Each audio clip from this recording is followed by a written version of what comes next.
Assalamualaikum warahmatullahi wabarakatuh. Jadi di sini saya akan menjelaskan kembali ya pelajaran yang tadi sudah saya pelajari di kelas. Oke, ini tentang fikih. Jadi usul fikih artinya pondasi-pondasi fikih. Usul adalah jamak dari aslu yang artinya pondasi. Sedangkan secara bahasa fikih sendiri artinya pemahaman. Sedangkan secara istilah fikih adalah ilmu tentang hukum-hukum syariat dari hasil ijtihad. Nah, kita biar mempermudah mengertiin ya, memahami, kita ibaratkan fikih itu sebagai produknya, sedangkan usul fikih kita ibaratkan pabrik, sebuah pabrik yang menghasilkan produk yaitu fikih. Sedangkan dari sebuah pabrik pasti untuk menghasilkan produk membutuhkan yang namanya bahan mentah. Di sini bahan mentahnya kita di sini bahan mentahnya adalah Al-Qur'an, Sunnah, Ijma' dan Qiyas. Nah, bahan mentah tadi kita masukkan ke dalam pabrik berupa usul fikih yang kemudian pabrik tersebut menghasilkan sebuah produk. Produknya meliputi hukum-hukum yaitu wajib, sunnah, makruh, halal, dan lain sebagainya. Kemudian selanjutnya saya akan saya akan membahas beberapa istilah, yaitu yang pertama ilmu, al-ilmu, al-jahlu, zon, waham, syakl, itu yang terakhir. Nah, ilmu sendiri artinya tahu, jahal tidak tahu, zon kemungkinan besar tahu, wahmu kemungkinan besar salah, sedangkan syak kemungkinan benar dan salah itu seimbang. Di sini kita pasti masih nanya kan, kayak apa sih maksudnya kok gitu. Oke, saya akan memberi contoh biar enak dipahami ya. Jadi nih contohnya, saya lagi di perjalanan mau pulang, nyampe depan rumah saya lihat ada motor ayah saya yang biasanya dipakai buat berangkat kerja. Di situ kemungkinan besar benar kalau ayah saya udah datang, soalnya udah ada motornya, berarti udah di dalam dong, orangnya udah pulang kerja gitu. Itu yang dinamakan zon.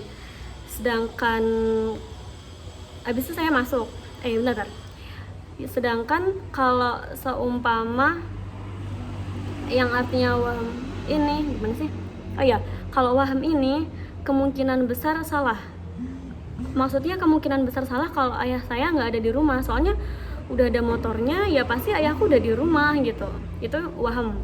Kemudian saya masuk, memastikan buat ayah saya ada nggak sih di rumah gitu. Itu namanya ilmu. Kalau ayah saya bener ada di dalam, ilmu yang artinya tahu. Kalau saya tidak menjumpai ayah saya di dalam, berarti itu namanya jahlu atau tidak tahu.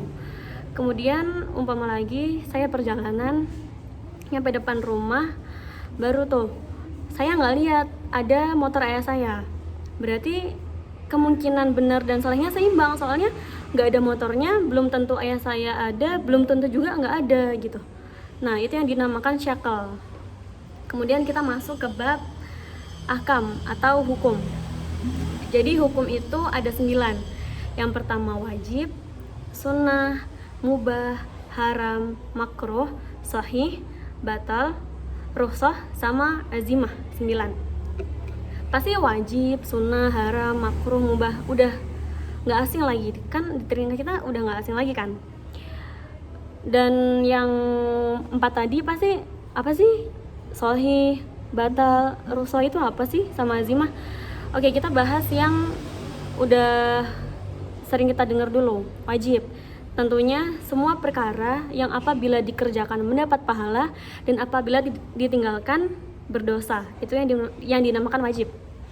Kemudian sunnah, suatu perkara yang apabila kita kerjakan mendapat pahala dan apabila ditinggalkan tidak apa-apa. Kemudian haram, apabila dikerjakan mendapat dosa, apabila ditinggalkan mendapat pahala. Kemudian makruh, apabila dikerjakan tidak mendapat dosa, apabila ditinggalkan mendapat pahala. Kemudian mubah ini kita kerjain dapat pahala enggak, ditinggalin juga nggak dapat dosa, jadi ya terserah aja.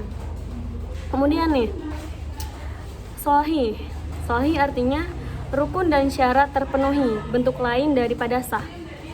Rukun itu artinya sesuatu yang harus dipenuhi di dalam kegiatan tersebut.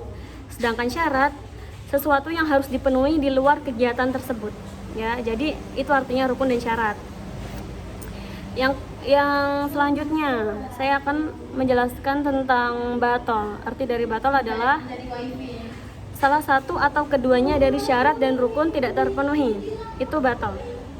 Kemudian yang jarang kita dengar nih, rukhsah. Rukhsah adalah melaksanakan sesuatu atau tidak melaksanakan sesuatu dan sesuatu tersebut dapat keringanan. Itu namanya rukhsah. Kayak seumpama, kita kalau mau sholat perlu wudu. Kalau nggak ada air, kita diberi rukhsah berupa tayamum. Kemudian kalau Ramadan kita wajib puasa. Kalau sakit, ya udah dapat rukhsah buat gantiin di hari selanjutnya. Dan hari itu kalau kamu sakit, boleh nggak puasa. Yang terakhir, azimah atau melaksanakan sesuatu yang tidak dapat keringanan.